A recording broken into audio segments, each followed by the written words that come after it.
I gotta say, I hope this video doesn't offend anyone. Okay.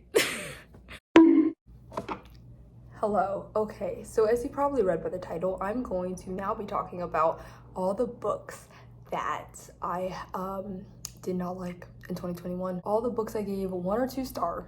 That's what we're doing. Okay. I've got to say before I even fucking start this that I don't know what to expect, because the thing is, if I don't like a book, I usually try my best to just kind of forget about it, forget that I had that experience, and move on with my time. So I gotta be honest, I don't even know what I could possibly say about the books that I've given 1 or 2 stars. Like, what do you say to a book that you like want to forget about, you know? I'm going through my Goodreads right now. Like, I literally am so unprepared for this. Like, I don't even know what my 1 or 2 star books are. One book that I gave a 2 star, which is actually kind of surprising, is Nosferatu by Joe Hill.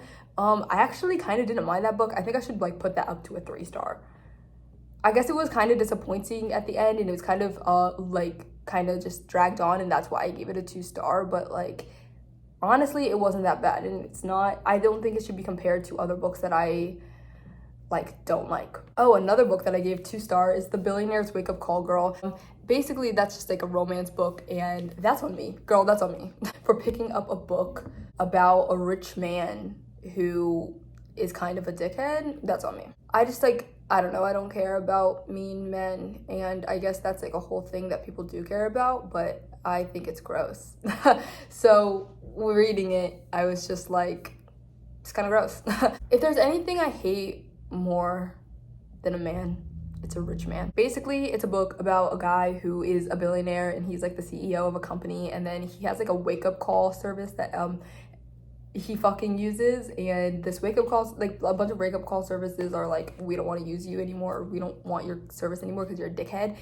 He's like a renowned asshole, and so the girl ends up calling him to wake him up every morning, and then they start having sexy talking. It's fucking weird because like in his perspective, she's just doing her job, and then he starts like having phone sex with her. That's fucking weird to me. If somebody did that, I would lose my shit. That's weird, and that's can I even say borderline? Like, that seems like sexual assault, right? Like, that's weird. That's fucking weird. She's just doing her job. You think she's doing her job? See, that's the thing. Like, there's like that plot hole because they don't know who each other. Well, she knows who he is, but he doesn't know who she is, and he's technically her boss. So there's all of that going on, and I guess it's supposed to be like messy, but like at the same time cute. It wasn't cute, and it was just weird. It was just weird. Another book that I gave 2 stars, Written in the Stars, and it's just like another romance book. I'm sorry. I don't know what it is with me and romance books. Like, some of them I really like 7 Days in June, Actor A.J. Brown, love it, love it, love it. Even The Love Hypothesis, I loved that book. But like, Written in the Stars, I could do without. Honestly, I didn't care. I thought it was weird. I think that I always am like, that's kind of creepy, right? Like, when it comes to romance, I think it borders on the like line of creepy, and I'm already like a paranoid fuck. I don't need to be like, oh, people think this about other people. Written in the Stars, I haven't even, like, that specifically, I gotta say, I don't really remember why I gave it a 2 star. There's something that I went on about. Oh, well, the one girl's like a astrology person, but like the way that they talked about astrology was literally the most basic way of talking about it. Was a bastardized version of what astrology actually is, and it was absurd to me, and I hate that shit where it's like, what type of cake are you based on your zodiac sign, and people like take that shit and run. I know that sometimes it can just be fun or whatever the fuck, but like, people take that shit and run, and that's what that girl does. Like, that was her job. Like, she's an astrologer, but that's what she does, is for like the magazines. She'll just be like, what cake are you, what perfume should you try, what's your breakfast food, what should be your Starbucks order be? All that bullshit, that's not astrology. That's not astrology. Bye. Like, I don't care. I don't care. Anyways. Oh, another book that I gave 2 stars, Fishnet by Kristen Inez. I just gave that a 2 star because I just didn't care about the story, and I was like, okay, the end of the story, the moral of the story was that her sister was a stripper, and that was okay, and I'm like, duh. So I just didn't give a fuck about that book. Very Nice by Marcy Dermansky. I remember I went on a rant about this book on my channel before. It was like when I did my like November wrap up, I think, or October wrap up, November, I don't fucking remember, but I talked about it a lot in that, and I just want to say that it sucked. I gave that actually a 1 star. Can I, how many times can I say, oh, because it was awful. I literally, my Goodreads review says, God, I can't believe I stayed to the end of the book. I want a refund of my time. And that's accurate because holy fuck. So basically, this book is about, it's so weird, but it's about this student named Rachel who has slept with her teacher named Azad. And then Azad is like, I shouldn't have slept with Rachel, And then Rachel is like kind of pining for him continuously. And then he, for some reason, asks her to babysit or dog sit his dog while he was in Pakistan. So she did so. And she brought the dog to her mom's house. And her mom, what was her name? Becca. Becca was like, okay, yeah, we can have this dog here, whatever. And then Azad came back early. And he never left. He didn't leave their house. And then Becca and Azad end up fucking and having a whole thing. And it's and it's weird and it's messy and it's not good. And like the way that it was structured too, like the writing style was insulting and weird and offensive. I felt like I was reading a book that was written for 4th graders. I wish I was kidding. There was no complex like sentences or like nothing to give you any part of like imagination. It was like, and then my mom said this, and then I did this, and then we did this, and then this happened, and then I'm like, oh my God. And then at the end, it was supposed to be like a metaphor, like she shot herself in the foot because she literally shoots herself in the foot. They tried to be deep there. It didn't work. Oh, another book that I gave 2 stars. I do not remember this book at all. I've got to be honest. A Good and Happy Child. I don't know if I can say that much about it. I really don't, because I don't remember this book at all. So next, I guess. But the cover's cool. The cover was cool and entrancing, and that's why I picked it up. And then I read it, and I had the audiobook, and I was just like, okay, that's a book that I read, and it wasn't that good. Like, it was just like, I cannot give you a critique or a viable reason why. Just vibes, man, just vibes. The next book that I gave only 2 stars to is Shatter Me. I said I would post a review later. I turned into one of those people who said they would post a review later and never fucking did. But so I read the first book of the Shatter Me series. It just wasn't for me. It's not my thing at all, because like, I mean, it was like sci-fi at first and then just like turned straight into romance, hardcore romance, and I'm just like, whatever. I do not give a fuck about this, and I'm not gonna continue on the series. It's a YA book. I don't really go for YA, and I don't really go for like sci-fi or fantasy or anything like that. So it's just not my kind of book. I gave it a 2 star. Because, like, it kind of sucked, too. Can I just say about this writing style? The writer definitely tried to use poetic and flowery language and even metaphors, but some of the metaphors just didn't fucking make sense. It's not really poetic or, like, anything. It's just mediocre. I gave this a 1 star. Ballad of the Black and Blue Mind. I don't know how much I can say about this, but I did have, a tiny review here. It says, there was a lot of characters that I just couldn't keep up with, and I think I zoned out most of the book. If someone asked me what the best part is, I would not be able to tell you for the life of me. The parts I do remember were meh. Probs wouldn't recommend to anyone. And I mean, yeah, that's pretty accurate, because there was so many people. I do remember that. There were so many characters that we were introduced to, because it was like, I don't know, it was just like person after person after person, because I think the thing was, the woman was like a psychiatrist, and so it was just talking about all of her like patients, basically. I'm pretty sure that's how it was. And that was that. And there was also like 3 typos in this book. I wish I was kidding. I was like, why is there so many? I'm like, the editors didn't even want to read this. Like, they were just like, okay, get it out, just leave. The next book, this is actually kind of an unpopular opinion, but is Luster by Raven Lalani. I gave this a 2 star. I didn't even know, I'm just now looking at my ratings, and I didn't really register that I gave that a 2 stars. That's interesting. I've got to say, I don't remember that much about Luster, but I do remember thinking it fell flat. It fell completely flat at the end, and there was no lesson that I thought was taught or learned, like the lesson that people were always talking about they got out of, I'm like, what? Like nothing happened. I don't really know. I don't really remember how it ends, but I gotta be honest. But like, which one is this about? You know, I get this one in like Such a Fun Age mixed up. I liked Such a Fun Age though. But it came out like around the same time, and it's like basically about the same thing, like a black woman, like being a black woman, I don't know. Oh yeah. She's just a messy woman. Okay. I just didn't care. Could have done without it. I could have. And that's my opinion. The next book is The Incendiaries. I gave that a 2-star. You know, I always tell people that I gave that a 3-star. I always thought I did, because I thought it was like a very mediocre book, but I guess I gave it a 2-star. I mean, that's what it is. It's a mediocre book. I read it because it was like about a cult, and it was short, and so yeah, but I don't know. I don't like really recommend it for somebody who isn't. It had potential, but I don't think it lived up to the potential. Like the synopsis sounded really good and interesting, but then the way it was executed was just fell flat. It was lackluster, and I just didn't care. The next book that I gave 1 star is Sour Candy by Keelan Patrick Burke, and I don't really remember this book that much. All I remember is it being not it.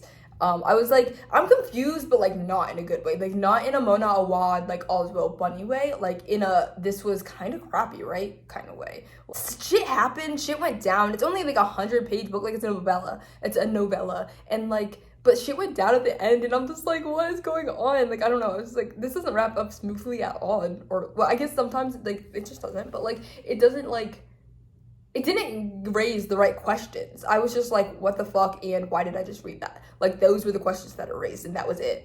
Oh, I gave Looking for Alaska by John Green 2 stars. I remember I listened to this on the audio too, even though I have a physical book, but whatever. I was like at work, and I was like listening to it while I was working, and I guess, I mean, it was my first John Green book, and I'm not the target audience. I'm just not. Okay, I can't put this in my worst books, but I just want to say I gave Homesick for Another World by Tessa Moshfegh 2 stars. Because that's how I felt. That's just how I felt right after it. I was like, I don't know what I just read, first of all. Like, some of them were, like, hard for me to, like, comprehend. And then also, I was just like, okay. I like Tessa Moshfegh's, you know, full in-depth books. Like Eileen, or My Year of Rest and Relaxation, or even McGlue, which is a novella, but still like longer form than like a 15-page short story. And then, of course, Death in Her Hands. Okay, we get it. That's literally just all her books. Okay. The next book that I gave 1 star, and this is the one that people are gonna go for. This is the one people are gonna, I actually have it in this pile of books to get rid of. I actually have the next 2. Oh, I think you guys just saw it. But this was a solid 1 star for me. Look. How do I even start? Okay, here's the thing. Remember when it said the R word for no reason? That was weird, right? Like, it wasn't even, like, in character for anybody. Somebody just, they thought something was the R word. I'm like, what the hell? Now, what the hell are you on about? Anyways, like, it wasn't, like, a character, like, because, like, don't get me wrong, like, I'll read something where, like, a character is, like, a bad character, and he'll, like, slur his way out of, like, fucking life. I don't know. But in this context, it wasn't like that, because nobody else was, like, a gross, ugly character. Well, okay, let's talk about the gross, ugly characters. I meant personality-wise, but they loved talking about how ugly the boss was, and how he had acne, and he was fat, and I'm just like, okay, that's kind of offensive. Like, okay, just because you have acne and you're fat doesn't make you ugly. I get that he was supposed to be, like, a gross person, but, like, is that your descriptors for a gross person? You might want to check on that. And then also, the end, where, I'm going to say it because I bet everybody has either read this or watched the new movie that came out. I cannot believe it's a movie. But the end when he's like, this is your eye color, Romanek blue, or whatever the fuck. Look, you could think that's cute, but you could also think that's fucking creepy. I felt like there could be 100 more pages, 150 more pages where, what's his name? Joshua where he just turns into like Joe Goldberg and he's like, I've been watching you for forever. Because he kind of fucking has. And then he paints his room the color of her eyes. If somebody did that to me, I would punch them in the throat and run away. Because that is scary. That's scary. Call me paranoid, call me weird even. But if somebody did that, I would freak the fuck out. There's also a moment in this fucking book where it was one of those like, and everyone clapped moments. And that made me bust out laughing, and not in a good way, not in a good way. That was pathetic. The hotel, when she was like going through and talking about like, your son is this and that and the other thing, to her dad to his dad, and his dad just stepped down like that. I'm like, that is not realistic. Fucking funny. The person who was working at the hotel, she was like, you tell him, girl. And it was literally an everybody clapped moment. And I'm like, how? What? It's pathetic and weird and like offensive even. And I'm just like, what in the fuck? And then let's not forget about how many times they talk about Lucy being 5 foot. She's so cute and petite and 5 foot. This was the first romance book I read. Because it was hyped the fuck up. It was everywhere. Everybody was talking about it. And okay, so I'll read it. I found it at Goodwill actually. And that's why it's kind of ripped here. And her eyes all out. Because I tried to take the Goodwill tag off. Not a good book. And I'm sorry for all the people who like loved it so much. I really thought like, okay, it's a romance. And I don't usually read romance. Or like I never read romance at this point in time. But I'm going to read it because everybody loves it. And then I did and I hated it. So never again. So the last book that I read well, I guess it was just like the first 1-star book that I read in the year, because I went backwards. But this is Damned by Chuck Palahniuk. He's the same person who wrote Fight Club. And he's just searching for that Fight Club success again so desperately, so badly. But he cannot get to that point because I've never seen Fight Club. I've never read Fight Club. But it was like an ingenious movie, right? Correct me if I'm wrong. And like, he had some thoughts and he executed it well. It was a success, you know? And he can't do it ever again. I don't think he can ever do it again. This is the only Chuck Palahniuk book I've ever read. So I guess I'm not the most appropriate person to be comparing these. But I also have 2 other Chuck Palahniuk books because I got it right after I got this book because I thought I was gonna like this book, but then I read it and I didn't. It's all fully satire. And satire and we have a complicated relationship, you know? Sometimes I just don't get it. Sometimes I just don't get it. Again, I literally read this in January, so I don't know if I can say much. I like the cover, but like that's it. Oh, also, it's gonna be a trilogy. I don't know how, I don't know why, but it's gonna be a trilogy. There's a 2nd book of this coming out and a 3rd one coming out, and that was the last book. Y'all, that was the last book. So this was all, obviously, my opinions. Look, they're out there now. I said them. I said what I had to say. I have been waiting. Can I just talk about this? I have been waiting to talk about The Hating Game for forever because, like, I read it. And I didn't have a book channel at the time. I didn't have a booktube at the time that I read it. So I never really got to fully in-depth rant about it. And this wasn't even a full in-depth rant. I could go on forever, but I'm not going to. I'm not going, because like that's another thing. Like I really don't want to, this is why this was such a last minute thing. I don't really bask in my 1 and 2 star reads. I'm like, okay, well that was a book that I read. I took time reading and now it's over. And now on to something that's hopefully better. And I mean, that's just how it goes. So I don't really bask in them, really. I just kind of go on to the next. I'm sorry if you guys like The Hating Game.